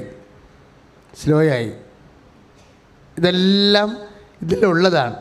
പക്ഷേ അതേസമയം തന്നെ ഇതിങ്ങനെ സ്ലോ ആകുമ്പോൾ യാക്കോബ് പറയും, എന്താണ്? എന്നെ അനുഗ്രഹിച്ചിട്ട് ഞാൻ നിന്നെ വിടത്തുള്ളെന്ന് പറയും. അതാണ് പ്രശ്നം. അതാണ് നിലപാടതാണ്. ദൈവം ഉദ്ദേശിക്കണോ അത് തന്നെയാണ്. അതായത് ദൈവാനുഗ്രഹം പ്രാപിക്കുമ്പോൾ കർത്താവ് ഉദ്ദേശിക്കുന്നത് അത് നിലനിൽക്കണം, അതിന് എളിമ വേണം. ചില അമ്മച്ചിമാർക്കൊരു കുഴപ്പമുള്ളതെന്നറിയാമോ? അവർ ഉടമ്പടിയൊക്കെ ചെയ്യും. ചിലപ്പോൾ ഇപ്പോൾ ഒരു കൊച്ചിനെ കുറിച്ച് പറഞ്ഞില്ലേ, ആ കൊച്ചിന് പഠിച്ചിട്ട് ഒന്നും മനസ്സിലാവണില്ല. ഇല്ല, വയനാട്ടിൽ നിന്നൊരു സാക്ഷ്യപ്പോൾ കേട്ടില്ലേ, ആ കൊച്ചിനെ പഠിച്ചിട്ട് ഒന്നും മനസ്സിലാവണില്ല. അക്ഷരം പോലും തിരിഞ്ഞു കിട്ടണില്ല. പിന്നെ എങ്ങനെ പരീക്ഷ എഴുതണത്? അമ്മയെ കൊണ്ടുവന്ന് നിർത്തിയിട്ട് അമ്മയോട് പറയുക, അമ്മ ഉണ്ണീശ്വരനെ പഠിപ്പിച്ച ആളല്ലേ, എൻ്റെ കുഞ്ഞിനെ പഠിപ്പിക്കുക, അതിനൊന്നും മനസ്സിലാണില്ലെന്ന് പറയും. അത്രേ പറഞ്ഞുള്ളൂ, വേറെ ഒന്നും പറഞ്ഞില്ലല്ലോ. പിന്നെ മുതൽ എല്ലാത്തിനും സർവർ പോലെ മറക്കിട്ടാൻ തുടങ്ങി അല്ലേ. ഇനി ഈ അമ്മ ഒരു കുറച്ച് കഴിയുമ്പോൾ ഇതെല്ലാം മറന്നു പോകും. മറന്നു പോയിട്ട് അമ്മ ഉടനെ കൊച്ചു രക്ഷപ്പെട്ട് കഴിയുമ്പോൾ, അവന് ജോലി കിട്ടിക്കഴിയുമ്പോൾ അമ്മ പറയും, ഞാൻ രാത്രി 2 മണി വരെ ഇരുന്ന് അവൻ്റെ ഇവിടെ ഇരുന്ന് പഠിപ്പിക്കുമായിരുന്നു അവനാ. വിഷയമാരില്ലേ? പണ്ട് അക്ഷരം പോലും പിടികിട്ടാതെ ഇവിടെ വന്ന് പട്ടാങ്ങി പറഞ്ഞ കാര്യമൊക്കെ ചിലപ്പം മനുഷ്യൻ മറന്നു പോകും. എന്നിട്ട് കൊച്ചു രക്ഷപ്പെട്ടവന് ജോലിയൊക്കെ കിട്ടി 10-20 കൊല്ലം കഴിയുമ്പോൾ അമ്മ അറിയാതെ പറയും, എങ്ങനെയാണ് അവൻ രക്ഷപ്പെടാത്തത്? തൻ്റെ മകൻ രക്ഷപ്പെട്ടില്ല അല്ലേ എന്ന് നാട്ടുകാർ ചോദിക്കുമ്പോൾ എങ്ങനെ രക്ഷപ്പെടാതിരിക്കും? ഞാൻ എൻ്റെ ജീവിതത്തിന് ഒരു പരുവമായി. ഞാൻ അവനോട് എല്ലാ ദിവസവും 10 മണി തൊട്ട് 1 മണി അവൻ്റെ കൂടെ ഇരുന്ന് പഠിപ്പിച്ച് അവന് ഉറക്കം തൂങ്ങിയാൽ ഞാൻ കട്ടൻ ചായ ഇട്ട് കൊടുത്ത് ഞാൻ ഇതും പറഞ്ഞുകൊണ്ടിരിക്കും. സാധനം എന്താണ്? ഇത് ഫരിസേനാണ്. നമ്മൾ ശ്രദ്ധിക്കണം. ഇത് വെച്ച് നിന്നെ അനുഗ്രഹിക്കാൻ പറ്റത്തില്ല. കർത്താവ് ഒരു കഥ പറഞ്ഞില്ലേ, ആ ചേച്ചി അങ്ങനെ പറയുമെന്ന് പറഞ്ഞതല്ല. പെട്ടെന്ന് നമുക്ക് എളിമപ്പെടൽ ചിലപ്പോൾ ടെമ്പററി ആയിട്ടുള്ള പരിപാടിയായിരിക്കും, കാലികമായിട്ടുള്ളതായിരിക്കും. അത് ശാശ്വതമായി നിലനിന്നില്ലെങ്കിൽ അനുഭവിക്കാനുള്ള യോഗ്യത പോകും. ഈ അനുഭവിക്കാനുള്ള യോഗ്യത എന്ന് പറയണതേ ഭയങ്കരമായൊരു സംഭവമാണ്. കിട്ടിയതുപോലെ അനുഭവിക്കാൻ യോഗ്യത വേണ്ടേ? ഇപ്പോൾ ബൈബിളിൽ അനുഭവിക്കാൻ യോഗ്യത ഇല്ലാത്തൊരു രാജാവിൻ്റെ കഥ പറയണില്ലേ? എന്താ പറയണത്? നമുക്കുദ്ദിനേസർ രാജാവാണ്. ജെറുസലേം ദേവാലയം കൊള്ളയടിച്ചിട്ട് അവിടുത്തെ ഗ്ലാസും പാത്രവും എല്ലാം അടിച്ചു മാറ്റി, സ്വർണ്ണപാത്രങ്ങളല്ല. അയാൾ മരിച്ചുപോയി. പക്ഷേ അയാളുടെ മകൻ ബെൽത്താസർ രാജാവുണ്ട്. അയാളുടെ കാലമായപ്പോൾ അയാൾക്കൊരു തലക്കൊരു പിരിക്ക് കയറി. അയാൾക്ക് കുറേ ഭാര്യമാരുണ്ടായിരുന്നു. അവരുമായിട്ട് ശൃംഗരിക്കാൻ വേണ്ടി പാനപാത്രവാഹകരോട് പറഞ്ഞ്, എൻ്റെ അപ്പൻ അടിച്ചു മാറ്റിയിട്ടുള്ള കുറേ പാത്രങ്ങളുണ്ട്, സ്വർണ്ണപാത്രങ്ങൾ, അതെല്ലാം കൊണ്ടുവരാൻ പറഞ്ഞു. കൊണ്ടുവന്നപ്പോൾ അതിലെല്ലാം വീഞ്ഞൊഴിച്ചിട്ട് ഈ പെണ്ണുങ്ങൾക്കെല്ലാം കൊടുത്തു. അയാൾ വീലടിച്ച് വീഞ്ഞടിച്ച് അതിനകത്ത് വീലായി. എവിടെ? കർത്താവിൻ്റെ സ്വർണ്ണപാത്രമേ. ജെറുസലേം ദേവാലയത്തിൽ വിശുദ്ധമായ കാര്യങ്ങൾക്ക് വേണ്ടി ഉപയോഗിക്കുന്ന സ്വർണ്ണപാത്രങ്ങൾ, ദൈവത്തിന് വേണ്ടി ദൈവികമായ കാര്യങ്ങൾക്കുള്ള സ്വർണ്ണപാത്രങ്ങൾ എടുത്തിട്ട് ബെൽത്താസർ വീഞ്ഞടിച്ചു. എല്ലാ ചടുത്തിമാരുമായിട്ട് വീഞ്ഞടിയായി. അയാളിൻ്റെ വെളിവ് പോയി കഴിഞ്ഞാൽ ദൈവത്തിൻ്റെ പ്രശ്നമുണ്ട്. ഈ വെളിവ് പറഞ്ഞ എല്ലാവർക്കും വെളിവ് ഉണ്ടാക്കി കൊടുക്കുന്ന പരിപാടിയാണ് ദൈവത്തിൻ്റെ കൈ ഇരിക്കുന്നത്. ഠക്ക് എന്നും പറഞ്ഞൊരു കൈ വന്നങ്ങടെ ഒരെഴുത്തങ്ങോട്ട് എഴുതി, മേനെ ടക്കൽ ഉപാർസൻ. ബെൽത്താസർ ഈ കൈ കണ്ട് ഞെട്ടി. നല്ല രസം കഥ. ദാനിയേലിൻ്റെ പുസ്തകത്തിൽ 5-ാം അധ്യായം 24, 25, 26 തിരുവചനങ്ങളാണ് ദാനിയേലിൻ്റെ പുസ്തകം. ബെൽത്താസറിനോട് ചോദിച്ച്, ഇതെന്താണ് ഈ കാണുന്നത്? എഴുതി വെച്ചിരിക്കണം, ഒന്നും പിടിക്കണില്ലെന്നാണ് പറഞ്ഞ്. പേടിച്ചു പോയി ആൾ. അപ്പം പറഞ്ഞു, ഇവിടെ ദാനിയേൽ എന്ന് പറഞ്ഞ ഒരുത്തൻ അവിടെ കാരാഗ്രഹത്തിൽ കിടപ്പുണ്ട്, യവന് ഈ ഭാഷയ്ക്ക് അറിയാവുന്ന ആളാണെന്ന് പറഞ്ഞു. അപ്പോൾ അവനെ വിളിപ്പിക്കുക എന്ന് പറഞ്ഞു. അവനെ വിളിപ്പിച്ചപ്പോൾ അവരോട് പറഞ്ഞ്, രാജ്യത്തിൻ്റെ പകുതി വരെ തരാൻ തയ്യാറാണ്, ഈ സംഭവം എന്ന് പറഞ്ഞു തന്നാൽ മതി എന്ന് പറഞ്ഞു. അപ്പം നിൻ്റെ സമ്മാനമൊക്കെ നിൻ്റെ കയ്യിരിക്കേണ്ട, കാര്യം ഞാൻ പറഞ്ഞു തരാമെന്ന് പറഞ്ഞു. എന്താണ്? മേനെ നിൻ്റെ ആയുസ് എണ്ണിയിരിക്കണം. അപ്പം തന്നെ ഈ മനുഷ്യൻ വിറച്ച്, തെക്കൽ ഞാൻ നിന്നെ തൂക്കി നോക്കി, പാർസൻ നിൻ്റെ രാജ്യം വിഭജിച്ച് ഞാൻ മെതിയാൻകാർക്ക് കൊടുക്കുമെന്ന്. കളിയല്ലേ എന്ന് ചിന്തിച്ച് നോക്കിയേ. എന്താണ്? കർത്താവിൻ്റെ കാര്യങ്ങളെടുത്ത് മ്ലേച്ഛമായ കാര്യങ്ങൾക്ക് ഉപയോഗിച്ചാൽ നിൻ്റെ ആയുസ് കുറക്കും. ഈ സന്ധ്യാപ്രാർത്ഥനയുടെ സമയത്തൊക്കെ മദ്യപിക്കുന്നവന്മാർക്കുള്ള പണിയാണിതേ. ഇത് ഈ ഇവിടം കൊണ്ട് ഇത് അവസാനിപ്പിക്കത്തില്ലേ? ഇതിവിടെ കൊണ്ട് അവസാനിക്കത്തില്ലേ? സന്ധ്യാപ്രാർത്ഥന, കുടുംബപ്രാർത്ഥനയൊക്കെ കർത്താവിൻ്റെ സമയമാണ്. ആ സമയം കൂട്ടുകാരുമായിട്ടൊക്കെ ഇരുന്ന് സ്മോൾ എടുത്തു കഴിഞ്ഞാൽ മേനെ എന്താണ്? ഞാൻ നിൻ്റെ ജീവിതത്തിൻ്റെ കാലത്തിൻ്റെ ദൈർഘ്യം കുറച്ചിരിക്കുന്നു. ഈ വണ്ടിയുടെയൊക്കെ ചോദിച്ചു മേടിക്കണതാണ്. പല കാര്യങ്ങളും രോഗങ്ങളും കർത്താവിൻ്റെ സമയമെടുത്ത് മ്ലേച്ഛമായ കാര്യങ്ങൾക്ക് ഉപയോഗിച്ച് ചോദിച്ചു വാങ്ങിച്ചതാണ്. ഉടമ്പടിയിലൊരു ഉപവാസമുണ്ട്. ആ ഉപവാസത്തിന് ഉപദേശം എന്താണ്? പശ്ചാത്താപമാണ്. ദൈവത്തിൻ്റെ അനുഗ്രഹം കിട്ടാനും പരിശുദ്ധാത്മാവ് നിറയാനും ബൈബിളിൽ 2 വഴികളില്ല. പശ്ചാത്തപിക്കുക എന്നേ ഉള്ളൂ. പശ്ചാത്തപിക്കുന്ന വിഷയങ്ങൾ എന്താണെന്നാണ് ഇപ്പോൾ പറഞ്ഞുകൊണ്ടിരിക്കുന്നത്. രണ്ടാമത്തേത് എന്താണ്? തെക്കേൽ ഞാൻ നിന്നെ തൂക്കി നോക്കി. നീ പലപ്പോഴും നമ്മൾ ദൈവത്തെ തൂക്കുമ്പോൾ ദൈവം തിരിച്ച് നമ്മളെ തൂക്കും. അനുഗ്രഹത്തിൻ്റെ വെളിച്ചത്തിലാണ് പല ആൾക്കാരും ദൈവത്തെ അളക്കണത്. ഇപ്പം നമ്മൾ പരീക്ഷ ജയിച്ചാലും പരീക്ഷ തോറ്റാലും എന്നാത്തിനാണ് പ്രാർത്ഥിക്കേണ്ടത്? പ്രാർത്ഥിച്ചിട്ട് ഇത്രയും നാളുടെ കല്യാണം ഒത്തില്ലല്ല എന്ന് പറയുമ്പോൾ പ്രാർത്ഥന മുടക്കി വീട്ടിലിരിക്കും. ഈ വീട്ടിലിരിപ്പുകാർ കുറേ ഉണ്ടേ. ആ മറിയത്തിൻ്റെ കായന്മാർ തുടങ്ങിയതാണ്. അവരാണ് ആദ്യം വീട്ടിലിരുന്നത്. ഞാൻ അവരെ കാണുമ്പോൾ തന്നെ വടിവാളം കൊണ്ട് പുറകെ കിടക്കുന്ന ആളാണ്. കർത്താവ് ഭയങ്കര സർട്ടിഫിക്കറ്റൊക്കെ പറഞ്ഞിരിക്കുന്ന ആൾക്കാർ വഴുതിട്ടിരിക്കണം. ഇപ്പോൾ മറിയം നല്ല ഭാഗം തിരഞ്ഞെടുത്തെന്ന് പറഞ്ഞില്ലേ? ഇല്ലേ? ലാസറിൻ്റെ പെങ്ങളുടെ മറിയം നല്ല ഭാഗം തിരഞ്ഞെടുത്ത് പറഞ്ഞില്ലേ? നല്ല ഭാഗം 2 ഉണ്ട്, 1 അല്ല 2 ഉണ്ട്. ഒരു വചനം, ദൈവവചനം കേൾക്കണം, അത് നല്ല ഭാഗമാണ്. പക്ഷെ രണ്ടാമത്തെ ഭാഗം എന്താ? അതനുസരിച്ച് ജീവിക്കണം. അതാണ് പ്രശ്നം. ഈ 2 ഭാഗം തിരഞ്ഞെടുത്ത മറിയമാണിത്. മറ്റത് 1 ഭാഗമേ തിരഞ്ഞെടുത്തുള്ളൂ. തിരഞ്ഞെടുത്തത്രയും കാര്യം കർത്താവ് പറഞ്ഞു നല്ലതാണെന്ന് പറഞ്ഞു. പക്ഷെ അതുകൊണ്ട് തന്നെ ആ ചേന വേഗത്തല്ല. ലാസർ മരിച്ച ദിവസം കർത്താവ് വരാൻ താമസിച്ചെന്നും പറഞ്ഞ് അവൾ വീട്ടിൽ തന്നെ ഇരുന്ന് 11:20 അല്ലേ? യോഹന്നാൻ 11:20 മറിയം വീട്ടിൽ തന്നെ ഇരുന്നു. മാർത്തായാണ് എഴുന്നേറ്റ് പോണത്. അപ്പോൾ ദൈവജനം കേട്ട നല്ല ഭാഗമാണ്. പക്ഷേ മറിയം അതനുസരിച്ച് ജീവിച്ചില്ല. മാർത്ത കേട്ടില്ല, പക്ഷെ ജീവിച്ചു. മാർത്തായും മറിയവും കൂടി കൂടുന്ന കാര്യമാണ് പരിശുദ്ധ അമ്മ. ദൈവവചനം കേൾക്കുകയും അതനുസരിച്ച് ജീവിക്കുകയും ചെയ്ത ആളാണ് എൻ്റെ അമ്മ. കൈയിടിച്ച് കർത്താവിനെ കാരുണ്യത്തിന് ഒന്ന് പ്രാർത്ഥിച്ചേ. കർത്താവായ ദൈവമേ, പരിശുദ്ധ അമ്മയെ പോലെ ദൈവവചനം കേൾക്കുകയും അതനുസരിച്ച് ജീവിക്കുകയും ചെയ്യാൻ എന്നെ സഹായിക്കണമേ. അപ്പോഴെന്തെങ്കിലും കാര്യങ്ങളൊക്കെ പ്രാർത്ഥിച്ചിട്ടും അതിന് നീ വിചാരിച്ച മറുപടി കിട്ടണില്ല എന്ന് വിചാരിച്ചോണ്ട് നീ വീട്ടിൽ തന്നെ ഇരിക്കരുത്, പ്രാർത്ഥന മുടക്കരുത്. അങ്ങനെ വരുമ്പോൾ എന്താ സംഭവിക്കണത്? ചിലർ ഉപവാസം മുടക്കും, ചില പ്രാർത്ഥന മുടക്കും, ചില ആൾക്കാർ ഉടമ്പടി മുടക്കും. അപ്പോൾ എന്താ സംഭവിക്കണത്? നമ്മൾ ദൈവത്തെ തൂക്കി നോക്കുകയാണ്. തെക്കൽ ഞാൻ നിന്നെ തൂക്കി, ദൈവത്തിൻ്റെ പണി തന്നെ തൂക്കി നോക്കലാണ്. അപ്പോൾ തിരിച്ചു തൂക്കിയാലുള്ള അവസ്ഥ എന്തായിരിക്കും? നിങ്ങൾ അളക്കുന്ന അളവുകോല് കൊണ്ട് തന്നെ ഞാൻ നിനക്ക് അളന്ന് തരും. അപ്പോൾ തെക്കല്ല, ദൈവത്തെ കൊണ്ട് അളപ്പിക്കാൻ നിൽക്കരുത്. ബുദ്ധിമോശമാണത്. ശ്രുതികടെ hallelujah. Hallelujah hallelujah hallelujah hallelujah hallelujah hallelujah hallelujah hallelujah hallelujah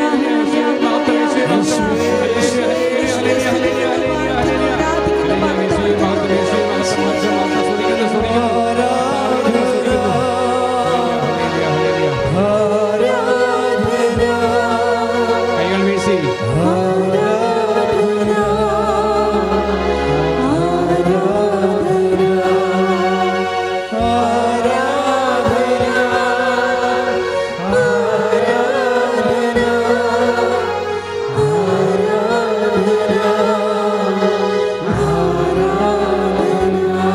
പരിശുദ്ധ പരമദിവ്യകാരുണ്യത്തിന് ആരാധനയും സ്തുതിയും പുകഴ്ചയും ഉണ്ടായിരിക്കട്ടെ. പാർസിൻ 3ാമത്തെ വാക്കാണ്. എന്താണ് അതിൻ്റെ അർത്ഥം? ഞാൻ നിൻ്റെ രാജ്യം വിഭജിച്ച് മിദ്യാൻകാർക്ക് നൽകും. ഈ വീടൊക്കെ വിറ്റ് നാട് വിട്ടു പോകണമെന്നൊക്കെ പറഞ്ഞില്ലേ? അങ്ങനെ സിറ്റുവേഷൻസ് വരുമ്പോൾ വീട് വിൽക്കാൻ വേണ്ടി വന്ന് ഉടമ്പടിയില്ല ചെയ്യേണ്ടത്. വീട് വിൽക്കാനുണ്ടായ സാഹചര്യം നിൻ്റെ അപ്പനോ അപ്പൂപ്പനോ ഉണ്ടാക്കിയിട്ടുണ്ടെങ്കിൽ അവിടെ പാപങ്ങൾക്ക് വേണ്ടി നീ കർത്താവിൻ്റെ തിരുസന്നിധിയിൽ മാപ്പ് ചോദിക്കണം. കാര്യം എന്താണ്? ദൈവത്തിൻ്റെ വിശുദ്ധമായ സമയമെടുത്തിട്ടാണ് അവൻ മ്ലേച്ഛമായ കാര്യങ്ങൾക്ക് വേണ്ടി ഉപയോഗിച്ചിരിക്കുന്നത്. നിന്റെ കർത്താവായ ദൈവം ഞാനാകുന്നു എന്ന് പറയുന്ന ഒന്നാം പ്രമാണത്തിൻ്റെ ലംഘനമാണത്. ഒന്നാം പ്രമാണം ലംഘിച്ചാൽ എന്താ സംഭവിക്കാൻ പോണത്? മിഥ്യാങ്കാരക്ക് അന്യാധീനപ്പെട്ടു പോകും. ഒന്നാം പ്രമാണം ലംഘിച്ച ദൈവത്തിൻ്റെ സ്ഥാനം. അതുകൊണ്ടാണ് ഈ വിശ്വാസം തെറ്റിക്കൊണ്ട് പ്രണയിക്കുക പോലും ചെയ്യരുതെന്ന് പറയാൻ കാരണം. ആത്മാവിനെ പണയപ്പെടുത്തിക്കൊണ്ട് നീ പ്രണയിക്കാൻ പോയാലും നിന്റെ കമിതാവിനെ നിനക്ക് കിട്ടും. പക്ഷേ കർത്താവിൻ്റെ അനുഗ്രഹം നാട് വിട്ടു പോകും, അല്ലെങ്കിൽ കർത്താവിൻ്റെ സന്നിധിയിൽ നിന്ന് നീ വിട്ടു പോരേണ്ടി വരും. ശ്രുതികട hallelujah. Hallelujah hallelujah hallelujah hallelujah hallelujah hallelujah hallelujah hallelujah hallelujah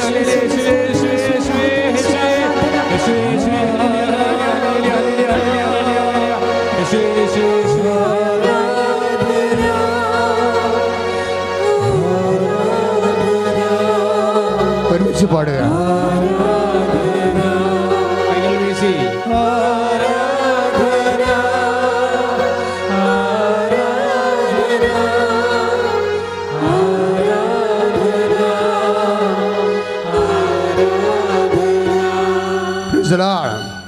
അപ്പോൾ എന്താ ഈശോ പറയണത്?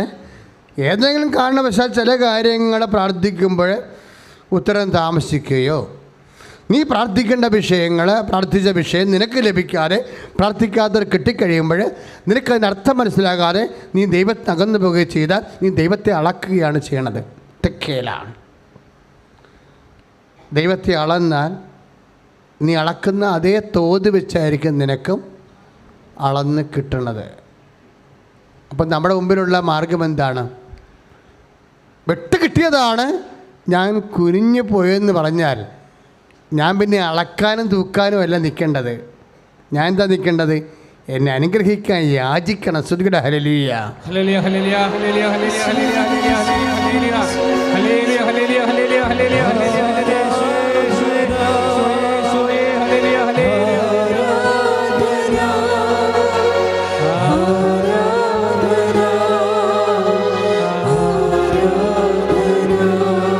പരിശുദ്ധ പരമദിവ്യകാരുണ്യത്തിന് പരിശുദ്ധ പരമദിവ്യകാരുണ്യത്തിന്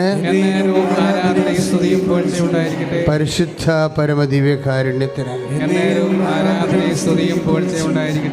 പത്രോസിന് ഇത് നേരത്തെ അറിയാമായിരുന്നു. പത്രോസ് അതാണ് പറയണത്, കർത്താവ് നിങ്ങളെ എളിമപ്പെടുത്തും, നിങ്ങളെ ദൈവത്തിൻ്റെ കരങ്ങൾക്ക് കീഴെ താഴ്മയോടെ നിൽക്കണം. തക്ക സമയത്ത് അവിടെ നിങ്ങളെ അനുഗ്രഹിക്കും. അപ്പോൾ വെട്ട് കിട്ടിയാലും കുനിഞ്ഞ് നിൽക്കണം, എളിമയോടെ നിൽക്കണം. ബൈബിളിൽ ഈ അനാവിം എന്നുള്ള വാക്കാണ് ഉപയോഗിക്കുന്നത്. ഇങ്ങനെ കുനിഞ്ഞ് നിൽക്കുക എന്നുള്ള, കുനിയപ്പെട്ടവൻ, അത് വലിയ വാക്കാണ് ശരിക്കും. ദൈവത്തിൻ്റെ ദാസനെ ഉൾപ്പെടെ അനാവിം എന്നാണ് വിളിക്കുന്നത്, കുനിഞ്ഞവൻ എന്ന്. എങ്ങനെ കുനിഞ്ഞവൻ എന്നാ? കൂനി പിടിച്ചവനെന്നല്ല അർത്ഥം. കർത്താവ് പറഞ്ഞു, ഈ കുനിച്ചിലാണ് എൻ്റെ ഇടയ്ക്ക് നിന്ന് പഠിക്കേണ്ടതെന്ന് പറഞ്ഞു. ധ്വാനിക്കുന്നവനെ, ഭാരം വഹിക്കുന്നവനെ കുനിയാൻ പഠിക്കണേ, അങ്ങനെ പറഞ്ഞല്ലേ? അങ്ങനെ വാക്കുണ്ട് ബൈബിളിൽ. മത്തായി 11:28-29 അധ്വാനിക്കുന്നവനെ, ഭാരം വഹിക്കുന്നവനെ കുനിയാൻ പഠിക്കണേ. എന്താ വാക്കെന്താ? അധ്വാനിക്കുന്നവനും ഭാരം വഹിക്കുന്നവനും എൻ്റെ അടുക്കൽ വരിക.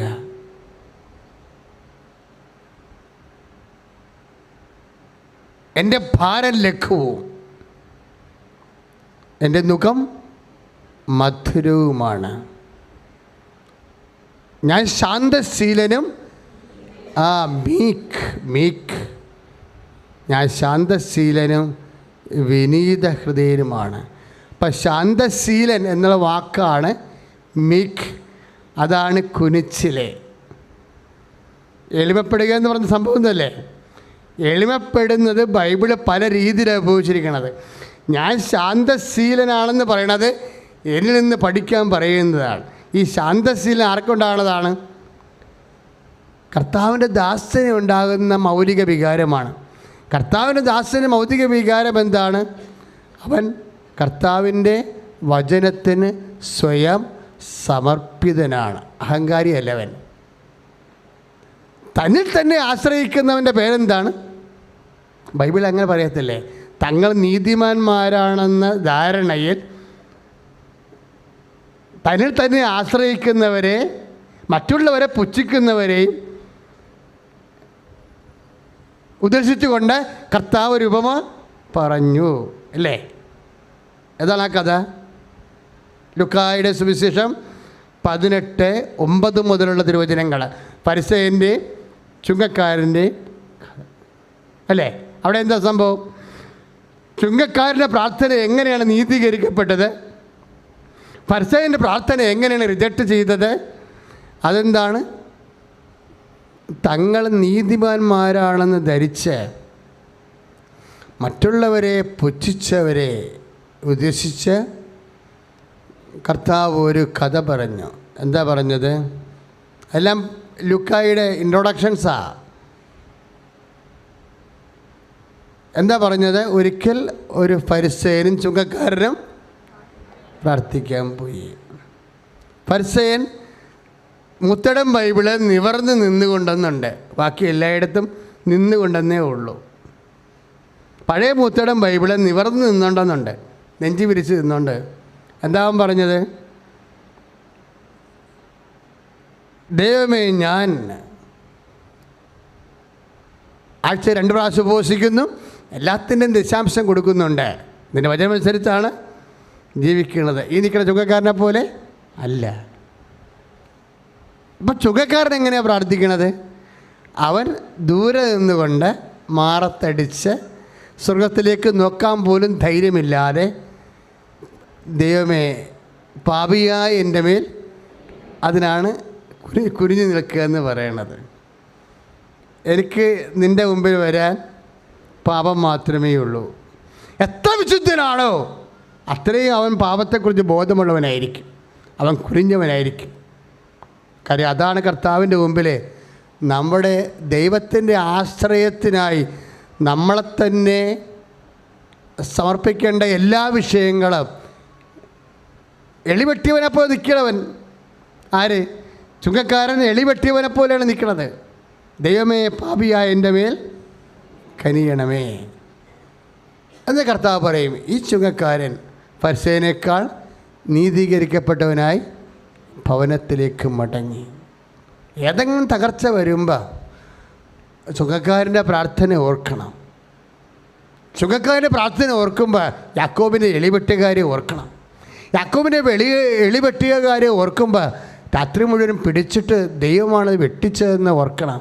അത് ഓർക്കുമ്പോൾ ദൈവത്തിൽ ആശ്രയിക്കാൻ വേണ്ടിയുള്ള ദൈവത്തിൻ്റെ നടപടിക്രമത്തിൻ്റെ ഭാഗമായി വന്നിട്ടുള്ള തകർച്ചയാണെന്ന് ഓർക്കണം. ശ്രുതികട ഹല്ലേലൂയ.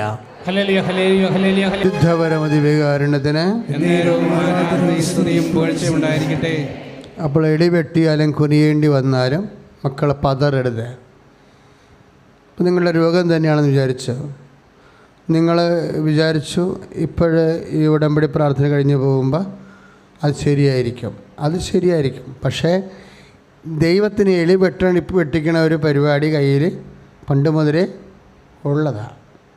നിന്നെ എളിമപ്പെടുത്താൻ വേണ്ടി ചിലപ്പോൾ ഡോക്ടർ പറയുമ്പോൾ ഇത് പഴയ പോലെ ഇരിക്കണമല്ല എന്ന് പറയുമ്പോൾ നീ ഉടനെ അയ്യോ എന്നാത്തിന് ആ കഷ്ടപ്പെട്ട് ആലപ്പുഴ വരെ പോയി കഷ്ടമായി പോയില്ലാന്ന്. അതാ പ്രശ്നം. അപ്പോൾ പരിസയനായിപ്പോയി. അപ്പം നീ ദൈവത്തെ ആളന്നു.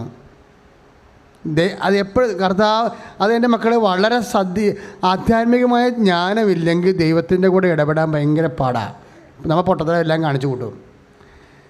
അപ്പോൾ നീ ഉടനെ പരിശുദ്ധാത്മാവ് നിനക്ക് വേണം, സഹായം പറയും. പരിശുദ്ധാത്മാവ് പറയും മോളെ അതൊന്നും പ്രശ്നമൊന്നുമില്ല, എളി വെട്ടിയതാ, നീ കുനിഞ്ഞോ അനുഗ്രഹിച്ചിട്ടേ പോകാമെന്ന് പറഞ്ഞോ, കാര്യങ്ങൾ ശരിയായിക്കോളൂ എന്ന് പറയും. അല്ല നീ മോന്തം കയറ്റി ഇരിക്കരുത്. അപ്പോൾ പരിചയനായി പോകും. ഈ എളി വെട്ടൽ എല്ലാ പരിപാടിയും. ഇപ്പം നിൻ്റെ വീട് ലോണെല്ലാം പാസ്സായി ലോൺ തരാമെന്ന് നമ്മുടെ ബാങ്ക് മാനേജർ പറഞ്ഞു. പക്ഷേ ഇതും കൊണ്ട് ഇതിൻ്റെ പ്ലാനും കൊണ്ട് കോർപ്പറേഷൻ ചെന്നപ്പോൾ സെക്രട്ടറി പറഞ്ഞു ഇത് പാസ്സാകില്ല, മരട് പൊളിക്കണ പോലെ പൊളിക്കേണ്ടി വരുമെന്ന് പറഞ്ഞു. ആണോ? അപ്പോൾ ഇപ്പോഴത്തെ നിയമങ്ങളൊന്നും അറിയാൻ പാടില്ലല്ലേ എന്നൊക്കെ പറഞ്ഞ് ആളെ വിരട്ടി വിട്ട്. അപ്പം നമ്മളുടനെ വേർത്ത് വിളിച്ച് ദൈവമേ ഇനി എവിടെ നിന്ന് കിട്ടി? ആപ്പഴ കഷ്ടപ്പെട്ടിട്ട് സ്ഥലം മേടിച്ചതാണ്, സ്ഥലം ഇപ്പോൾ ഇങ്ങനെ വായിപ്പോയാ എന്ന് വിചാരിച്ചാൽ എളി വെട്ടിയതാ. അപ്പം നീ എന്താ പറയണേ? നീ പറഞ്ഞേ കർത്താവേ എന്നെ അനുഗ്രഹിക്കാതെ ഞാൻ പോവത്തില്ല എന്ന് പറയണം. പക്ഷെ അങ്ങനെ പറയണമെങ്കിൽ എന്ത് വേണം? പരിശുദ്ധാത്മാവ് വേണം. വേറെ ആത്മാവാണെന്നുണ്ടെങ്കിൽ പണിയായിരിക്കും. അതാണ് പ്രശ്നം. കർത്താവ് പറഞ്ഞില്ലേ സഹായകനായ പരിശുദ്ധാത്മാവിനെ ഞാൻ നിങ്ങൾക്ക് തരും. കാര്യം സഹായമില്ല എന്നുണ്ടെങ്കിൽ നമ്മുടെ കയ്യിൽ നിന്ന് അബദ്ധങ്ങൾ വരും. അബദ്ധങ്ങൾ വന്നുള്ള കുഴപ്പം എന്താണെന്ന് ഞാൻ എപ്പോഴും പറയണതാണ്. അബദ്ധം വരരുത്. വന്നു പോയാൽ ഈ സോറി പറഞ്ഞാൽ ദാറ്റ്സ് ഓക്കെ, പക്ഷേ പാട് പോകത്തില്ല. അതാണ് പ്രശ്നം.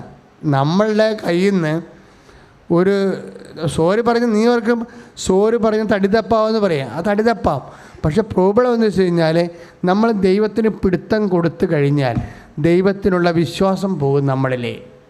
ഇതുപോലെ എന്തെങ്കിലും വിഷയം ഉണ്ടാകുമ്പോൾ മറുകണ്ഠം ചാടുന്ന പാർട്ടിയാണെന്ന് തോന്നിയാൽ, അല്ലെങ്കിൽ ആ കാനായിലെ കല്യാണത്തിൽ എല്ലാവരും ദൈവത്തെ വിശ്വസിച്ചെന്ന് പറഞ്ഞില്ലേ, അവിടെ എന്താ എഴുതിയിരിക്കുന്നത് 2:24 അവനാവട്ടെ അവരിൽ വിശ്വസിച്ചില്ല. കാരണം എന്താ? മനുഷ്യരുള്ളത് എന്താണെന്ന് അവന് അറിയാമായിരുന്നെന്ന്. അപ്പം മനുഷ്യരിൽ ഇങ്ങനൊരു സംഭവമുള്ള കാരണം ദൈവം എപ്പോഴും മുൻവിധിയാലേ നിൽക്കത്തുള്ളൂ. നിനക്ക് ഓരോ അനുഗ്രഹവും അതാ സമയത്ത് തന്നില്ല എന്നുണ്ടെങ്കിൽ നിൻ്റെ വായിരിക്കുന്നത് നിൻ്റെ യഥാർത്ഥ സ്വഭാവം പുറത്തു വരുമെന്നറിയാം. അങ്ങനെ വന്നു കഴിഞ്ഞാൽ നമ്മൾ ആത്മീയ വളർച്ച ഉണ്ടാകത്തില്ല. അച്ഛൻ ആദ്യം എന്താ പറഞ്ഞത്? ദൈവിക പുണ്യങ്ങൾ കൊണ്ടാണ് നമ്മൾ ദൈവത്തിൽ വളരുന്നത്. വിശ്വാസം കൊണ്ട് വളരുന്നതിനേക്കാൾ അത് 20% വളരുന്നത്. 80% ഭൗതികമായ കാര്യങ്ങൾക്കാണ് വിശ്വാസം ഉപയോഗിക്കുന്നത്. നമ്മൾ ഉപയോഗിക്കണത് 50% കാര്യങ്ങൾ പ്രത്യാശ കൊണ്ട് വളരും, 50% നിത്യതയ്ക്ക് പ്രയോജനപ്പെടും. ദൈവസ്നേഹമാണെങ്കിൽ ഒരു 75% കാര്യങ്ങൾ ദൈവകൃപയാണ്, നിത്യതയുമായിട്ട് ബന്ധപ്പെട്ട് 20% അതിൻ്റെ അത് വരുന്നത്. സമർപ്പണമാണെങ്കിൽ സമ്പൂർണ്ണമാണ്. ദൈവിക പുണ്യങ്ങൾ ചില വിഷയങ്ങളെങ്കിലും നമ്മുടെ ആധ്യാത്മിക ആസ്തി എന്ന് പറയുന്നത് സമർപ്പണത്തിൽ നിന്ന് വരണതാണ്. ഇപ്പം 5 രോഗങ്ങൾ മാറി, മൂത്രത്തിൽ പഴുപ്പ് മാത്രം മാറിയില്ല. അപ്പം മൂത്രം ഒഴിക്കുമ്പോൾ ഒരിക്കലും പോയിച്ചരും കർത്താവ് ഇത് എന്നെയും കൊണ്ട് പോകത്തുള്ളത് തോന്നണമെന്ന് പറയും. അപ്പം 5 രോഗങ്ങൾ മാറിയ നിൻ്റെ നെഞ്ചുവേദന മാറി, നിൻ്റെ തൈറോയ്ഡ് മാറി, പക്ഷേ മൂത്രത്തിൽ പഴുപ്പ് മാറിയില്ല. അപ്പം നീ ഇപ്പം ദൈവത്തെ അളക്കണത് എന്താണ്? 5 മാറാത്ത പോലെ ഇല്ലേ? അപ്പോൾ ഒരെണ്ണം സമർപ്പിക്കണം. കർത്താവ് ഇത് നീ എപ്പോഴാണ് മാറ്റുള്ളത്? അപ്പം മാറിയാൽ മതി, ഞാനിത് സമർപ്പിക്കണം എന്ന് പറയണം. കഴിഞ്ഞ പ്രാവശ്യം അച്ഛൻ പറഞ്ഞ ഒരു രാത്രി ഇപ്പം യാക്കോബിൻ്റെ മണ്ടത്തരം എന്ന് പറഞ്ഞാൽ ആ മനുഷ്യൻ വെളുക്കണ വരെ കർത്താവുമായിട്ട് പിടിച്ചെന്നുള്ളതാണ്. എൻ്റെ ആവശ്യമില്ലായിരുന്നു. രാത്രി 10 മണിയായപ്പോൾ തന്നെ പിടുത്തം തുടങ്ങിയപ്പോൾ തന്നെ പറഞ്ഞു എനിക്ക് മനസ്സിലായി നമ്മൾ തമ്മിൽ പിടിച്ചാൽ ഞാൻ ജയിക്കത്തില്ല, ഞാൻ പിന്നെ അതുകൊണ്ട് ഇപ്പം തന്നെ തോറ്റേക്കാന്ന് പറയും. സമർപ്പണമെന്ന് പറയുന്നത് ആദ്യമേ തോറ്റു കൊടുക്കുന്നതാണ്. ചില കാര്യങ്ങൾ നടക്കത്തില്ല എന്ന് ഏതെങ്കിലും ഒരു വിഷയം സമ്പൂർണ്ണമായിട്ട് ദൈവത്തിന് സമർപ്പിക്കണം. അതാണ് നിൻ്റെ ആസ്തി എന്ന് പറയുന്നത്, നിൻ്റെ FD, നിൻ്റെ സ്ഥിര നിക്ഷേപം എന്ന് പറഞ്ഞാൽ അതാണ്. മറ്റെല്ലാം SBയിലാണ്, മറ്റെല്ലാം അത് കറണ്ട്, ആ വിശ്വാസമൊക്കെ കറണ്ട് അക്കൗണ്ടാണ്, പലിശ പോലും കിട്ടത്തില്ല.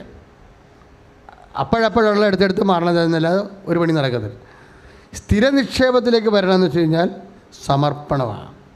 അതിലൊരു കാര്യമെങ്കിലും കർത്താവെ അത് ഞാൻ കർത്താവിനെ ഏൽപ്പിക്കുന്നു, കർത്താവ് അനുവദിക്കണവരെ ഞാൻ എളി ഒളിക്കുവാനായിട്ട് നിൽക്കും സമർപ്പണത്തിന് വേണ്ടി. നിൻ്റെ മുമ്പിൽ, എൻ്റെ മുമ്പിൽ എന്നെ കുറിച്ച് നിർത്തുന്നത് നിന്നെ അനുഗ്രഹിക്കാൻ, നിൻ്റെ അനുഗ്രഹം മേടിക്കാൻ വേണ്ടി നിർത്തണത് നീ നടത്തിയ സമർപ്പണമായിരിക്കും. ഉടമ്പടി മച്ചുറായി അതിൻ്റെ 3-ാം വർഷത്തേക്ക് പ്രവേശിക്കുമ്പോഴേ കർത്താവ് പറയുന്ന വാക്കുകളാണിത്. ദിവ്യഗ്രേസ് ഏതെങ്കിലും നിൻ്റെ ആധ്യാത്മികമായ ആസ്തി ഉറപ്പിക്കാൻ ഒരു വിഷയമെങ്കിലും നീ സമർപ്പിക്കണം. ഞാനിപ്പോൾ അത് ഏത് വിഷയമെന്ന് പറയത്തില്ല, ഇപ്പോൾ ഉടമ്പടി വെള്ള പേപ്പറിലൂടെ പ്രവേശിക്കുക. ആ വെള്ള പേപ്പറുകാർ കൗൺസിൽ ചെയ്യാൻ വരുമ്പോൾ ഞാനും അവരും കർത്താവായിട്ടിരിക്കും. കർത്താവ് ഇതിൽ ഏതാണ് സമർപ്പണത്തിൻ്റെ എന്ന് പറഞ്ഞു കൊടുക്കാൻ പറയും. പക്ഷേ ആ സമയത്ത് കർത്താവ് പറഞ്ഞ സമർപ്പണം സ്വീകരിക്കാൻ ആ വ്യക്തി തയ്യാറായിരിക്കും. ആ വ്യക്തി അപ്പോൾ സാധാരണ വിശുദ്ധന്മാരെക്കാൾ ഉയർന്നിരിക്കേണ്ടതാണ്. ഉടമ്പടി ആത്മാർത്ഥമായിട്ടാണ് നിങ്ങൾ അനുഷ്ഠിക്കണമെങ്കിൽ. കാര്യം ഉടമ്പടി ഒരു മരിയൻ ജീവിതക്രമമാണ്. അത് നമ്മളെ വിശുദ്ധരാക്കിയേ പിന്തിരിയത്തുള്ളൂ. ആകാശത്തുനിന്ന് വീഴുന്ന മഞ്ഞും മഴയും ഫലം പ്രകടിപ്പിക്കാതെ തിരിച്ചു പോകാത്ത പോലെയാണ് ഉടമ്പടി. അത് നിന്നെ ജീവിതത്തിൻ്റെ ആദ്യം വരെ നിലനിർത്തുകയും ദൈവം നിൻ്റെ വിശുദ്ധമായ രക്തത്താൽ എന്താണ് ഉദ്ദേശിച്ചത് അത് നിറവേറ്റി നിൻ്റെ നിത്യസൗഭാഗ്യത്തിന് അർഹരാക്കുകയും ചെയ്യും. ഇഹത്തിലെ കാര്യങ്ങളൊക്കെ പരിഹരിച്ചതിന് ശേഷം. ശ്രുതികട hallelujah. Hallelujah hallelujah hallelujah hallelujah hallelujah hallelujah hallelujah hallelujah hallelujah hallelujah hallelujah.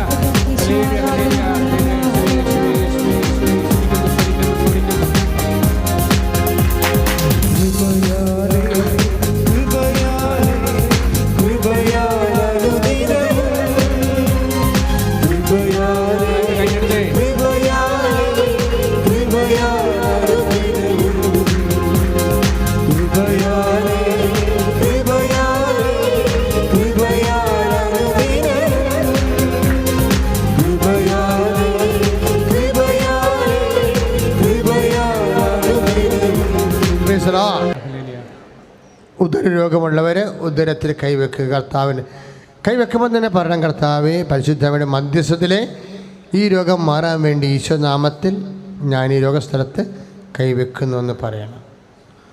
ഉദരരോഗമുള്ളവരെ ഉദരസ്ഥലത്ത് കൈവെക്കുക. മക്കളില്ലാത്തവർക്ക് അടിവയറ്റിൽ കൈവെക്കാം. മക്കളില്ലാത്തവരെ അടിവയറ്റിൽ കൈവെക്കുക. നടുവേദനക്കാരും kidney വേദനക്കാരും നടുവിൽ കൈവെക്കുക. നടുവേദനക്കാരും കിഡ്നി വേദനക്കാരും നടുവിൽ കൈവെക്കുക.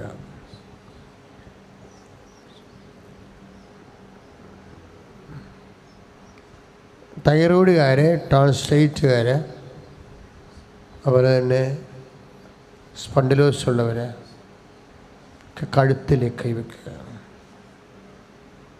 കോളർ ഡിസ്ലൊക്കേറ്റ് ചെയ്തവരൊക്കെ ഉണ്ടായത് ഇന്ന് സാക്ഷ്യം പറഞ്ഞില്ലേ. ഇപ്പോൾ അവർക്ക് കോളർ ഉപയോഗിക്കേണ്ട കാര്യമില്ല.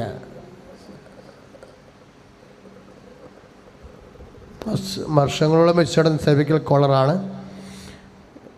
എടുത്തു മാറ്റപ്പെട്ടത്. കണ്ണ്, മൂക്ക്, ചെവി, നാക്ക് എല്ലാം നെറ്റിക്ക് കൈവച്ചാൽ മതി. രോഗമുള്ളവർ അവിടെയെല്ലാം രോഗമുള്ളവർ നെറ്റിക്ക് കൈവെക്കുക.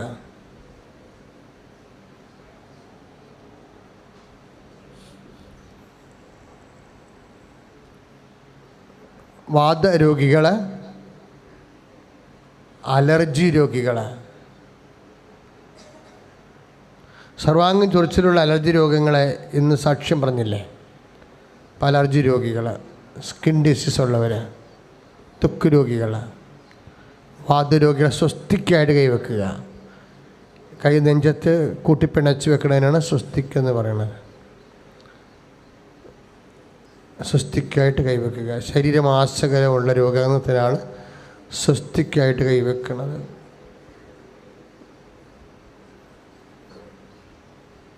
ആന്തരിക അവയവങ്ങൾ ഉൾപ്പെടെയാണ് നമ്മൾ അതിൽ പ്രാർത്ഥിക്കുക. അതിശക്തമായി ശ്രദ്ധിക്കട്ടെ. Hallelujah hallelujah hallelujah hallelujah hallelujah hallelujah hallelujah hallelujah hallelujah hallelujah hallelujah hallelujah hallelujah hallelujah യേശുവേ യേശുവേ സ്തുതിക്കുന്നു സ്തുതിക്കുന്നു കർത്താവേ, ഞങ്ങൾ അങ്ങയെ സ്തുതിക്കുന്നു. ഈശോ എല്ലാ രോഗങ്ങൾ, ആന്തരിക രോഗങ്ങൾ, ദുഃഖമില്ലാത്തവര്, പ്രഷർ രോഗികൾ, കർത്താവേ പ്രഷർ രോഗികളെ സ്പർശിച്ചു. കർത്താവേ പ്രഷർ രോഗികളെ സ്പർശിച്ചു. ഹല്ലേലൂയ ഹല്ലേലൂയ മഹത്വം മഹത്വം മഹത്വം യേശുവേ യേശുവേ യേശുവേ യേശുവേ ഹല്ലേലൂയ ഹല്ലേലൂയ കർത്താവെ പ്രഷർ രോഗികളെ സ്പർശിക്കണമേ.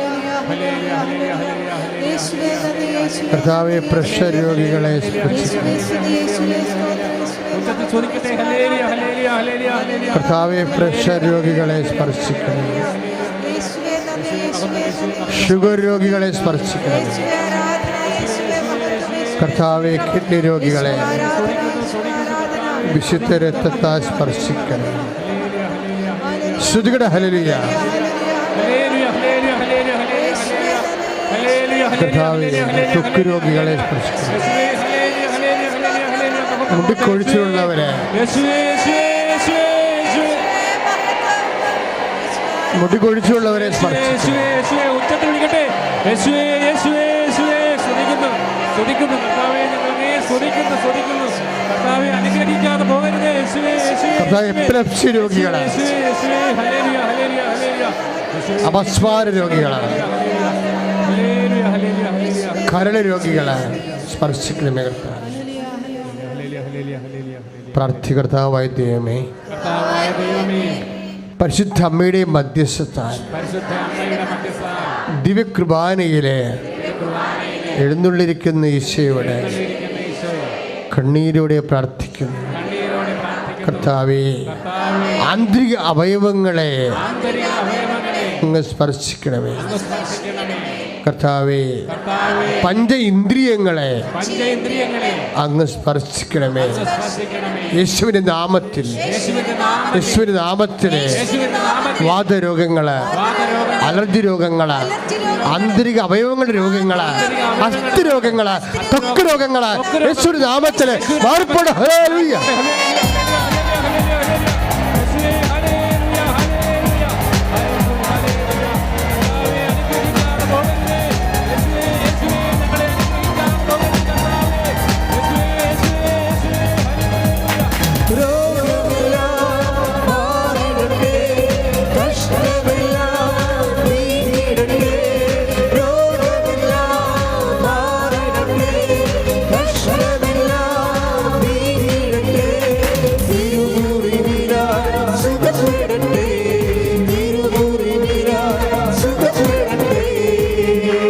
പരിശുദ്ധ പരമദിവ്യകാരുണ്യത്തിന് എന്നേരവും ആരാധനയും സ്തുതിയും പുകഴ്ചയും ഉണ്ടായിരിക്കട്ടെ. നമ്മൾ പൊതു കാര്യങ്ങൾക്ക് വേണ്ടി രോഗമല്ലാത്ത ഇതര വിഷയങ്ങൾക്ക് വേണ്ടി പ്രാർത്ഥിക്കാൻ പോവുകയാണ്. ഇപ്പോഴ് വായിലും ചെവിയും കാണിക്കുന്നുണ്ട് ഈശോ. ശ്രദ്ധിക്കുക, നമ്മൾ 3 സന്ദേശങ്ങളാണ് ഈ പ്രാർത്ഥനയ്ക്ക് തെളിഞ്ഞു വന്നത്. ഒന്ന് ഗർഭാശയം, അതായത് മക്കളില്ലാത്തവർ. ഈ പ്രാർത്ഥന കൊണ്ട് തന്നെ ഈ 2 ആഴ്ചക്കുള്ളിൽ അവർക്ക് ഉദരബലം നൽകി ഈശോ അനുഗ്രഹിക്കാം. യേശുവേ hallelujah hallelujah hallelujah hallelujah praise യേശുവേ ഹല്ലേലൂയ ഇത് കൂടാതെ അനുഗ്രഹിക്കണമേ. Hallelujah hallelujah hallelujah hallelujah hallelujah. ഇത് കൂടാതെ വന്ന സന്ദേശം, അതായത് ഈ അത് വാ പൊളിക്കുമ്പോൾ ഉള്ളിലേക്ക് കാണുന്ന തൊണ്ടയില്ല, തൊണ്ടയും തൊണ്ട നാളിയാണ് ഉള്ളിലേക്കുള്ള എന്താ രോഗമെന്ന് അച്ഛനെ അറിയത്തില്ല. അത് ഈശോ പറഞ്ഞില്ല, മനസ്സിൽ തോന്നിച്ചില്ല. മറിച്ച് ഈ ഇത്രയും ഭാഗം ഉള്ളിലേക്കുള്ള അത്രയും ഭാഗം കർത്താവ് അനുഗ്രഹിക്കുന്നുണ്ട്. അതിപ്പോൾ അത് ക്യാൻസറാകാം, അല്ലെങ്കിൽ വേറെ എന്തെങ്കിലും തരത്തിലുള്ള രോഗങ്ങളാകാം. അതായത് വാ മുതൽ അണ്ണാക്ക് വരെ അന്നനാളം വരെയുള്ള രോഗങ്ങളെ കർത്താവ് സുഖപ്പെടുത്തുന്നു.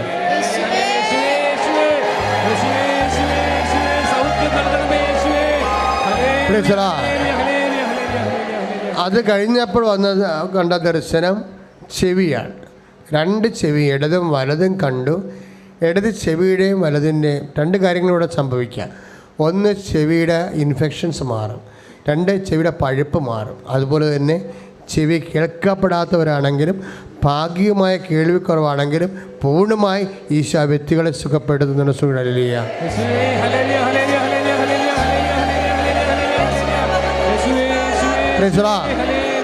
ഇവരെല്ലാം ക്രിസ്മസിന് മുമ്പ് സാക്ഷ്യം പറഞ്ഞിരിക്കണം. പറയാൻ പറ്റും നിങ്ങൾക്ക് ഉറപ്പായിട്ടും. ഇന്നത്തെ ഡേറ്റിലിട്ട് പറയണം. കർത്താവ് ദർശനം കാണിച്ച ഡേറ്റ്, ഇന്നത്തെ ഡേറ്റ് എന്ന് പറയണത് 28 ഒക്ടോബർ 28 ഡേറ്റ്. ടൈം ഇട്ട് പറയണം. 2:30 മണിയായി സാക്ഷ്യം പറയുമ്പോൾ. നമ്മൾ ഡിസംബർ വാരത്തിലാണ് ഈ സാക്ഷ്യം വരേണ്ടത് പൂർണ്ണമായിട്ടും. ഇന്നത്തെ സാക്ഷ്യം കറക്റ്റ് വെരിഫൈഡ് ആകണം. ഡിസംബർ മാസത്തിൽ പറയാൻ പറ്റുമെന്നുള്ളതാണ് മെസ്സേജിൻ്റെ പോക്ക്. നമ്മളത് പറഞ്ഞുകൊണ്ടിരിക്കുന്ന സമയത്ത് വേറൊരു സംഭവം നടന്നായിരുന്നു. അതായത് 2 കണ്ണുകളും ഇങ്ങനെ കണ്ണിൻ്റെ മേൽപ്പോള വീർത്ത് കെട്ടി പൊട്ടി നീരായി അതിങ്ങനെ ഒരുതരം വടുക്കളായിരിക്കണം. കൺകുരുവല്ല, കണ്ണിന് മൊത്തത്തിലുള്ള ഒരു അസുഖമാണ് 2 കണ്ണുകളെ. ആ കണ്ണുകളെ കർത്താവ് സുഖപ്പെടുത്തുന്നുണ്ട്. സ്തുതിയുടെ ഹല്ലേലൂയ.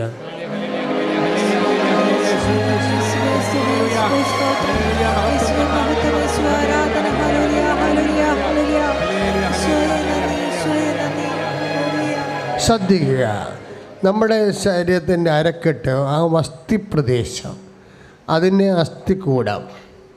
ഈ അസ്ഥികൂടത്തിൻ്റെ അതെന്താണ് രോഗമെന്ന് വെച്ച് കഴിഞ്ഞാൽ എൻ്റെ ഉള്ളിലാണ് എൻ്റെ രോഗങ്ങൾ. അതിൻ്റെ ബലം കുറഞ്ഞിരിക്കുന്നു, ചിലപ്പോൾ ദ്രവിപ്പാകാം, ചിലപ്പോൾ വേറെ എന്തെങ്കിലും ബലക്ഷയങ്ങൾ ഡിസ്ലൊക്കേഷനാണ്, ചിലപ്പോൾ ഞരമ്പകത്ത് കയറി പിടഞ്ഞിട്ട് ഞരമ്പിൻ്റെ മരവിപ്പാകാം. ആ വ്യക്തികളെ സ്പർശിച്ചുകൊണ്ട് കർത്താവ് സ്തുതിയുടെ ഹല്ലേലൂയ.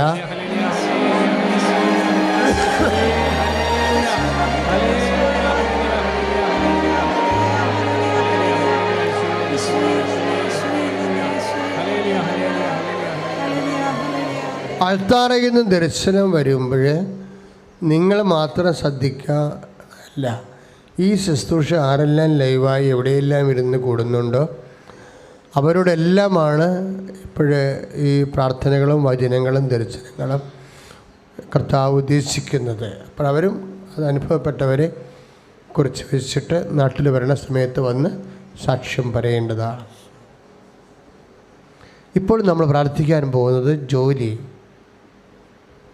കാര്യം നിങ്ങൾക്കറിയാമല്ലോ, ഉടമ്പടി എന്ന് പറയണത് അവർക്ക് വീഞ്ഞില്ല എന്ന് നമുക്ക് വേണ്ടി അമ്മ പറയണ പ്രാർത്ഥനയ്ക്കുള്ള പരിശുദ്ധാത്മാവിൻ്റെ ഉത്തരമാണ്. പറഞ്ഞ മനസ്സിലായ? അവർക്ക് വീഞ്ഞില്ല എന്ന് അമ്മ ഈശോയോട് പറയുന്ന വാക്കുകൾക്ക് സമയം ആയില്ല എന്ന് ഈശോ പറയുമ്പോൾ അതിന് മറുപടി പറയണത് ആരാണ്? പരിശുദ്ധാത്മാവാണ്.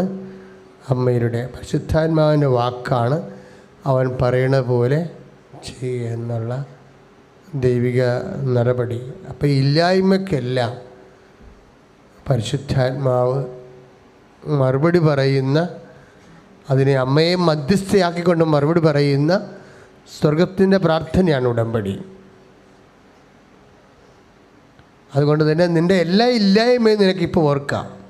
ഇതുപോലെ ഓർക്കാൻ പറ്റിയ സ്ഥലം ലോകത്തില്ല. കാര്യം സമയഘടികാരവുമായി അമ്മ പ്രത്യക്ഷപ്പെട്ട ദിവ്യാരാധന എഴുന്നള്ളിച്ച് വച്ചിരിക്കുന്ന ഒരു സമയമാണ്. ആ സമയത്തെയാണ് ആരാധന നടക്കുന്ന സമയത്താണ് അമ്മ പ്രത്യക്ഷപ്പെട്ടത്. സഭയത് പഠിക്കണമേ എന്നുള്ളതാണ് നമ്മുടെ എക്കാലത്തെയും ഉപവാസവും പ്രാർത്ഥനയും ജാഗ്രതയും ജാഗരണവും. ഇപ്പോൾ നമ്മൾ പ്രാർത്ഥിക്കാൻ പോകുന്ന ജോലിയില്ല, വീടില്ല, വിവാഹം ഒക്കണില്ല, കുഞ്ഞുങ്ങളില്ല, പരീക്ഷയിൽ കരകയറണില്ല, പഠിക്കാൻ പറ്റണില്ല, സമാധാനമില്ല, കേസാണ്, വഴിയില്ല, ഇങ്ങനെ കുറേ ഇല്ലായ്മകളാണ്.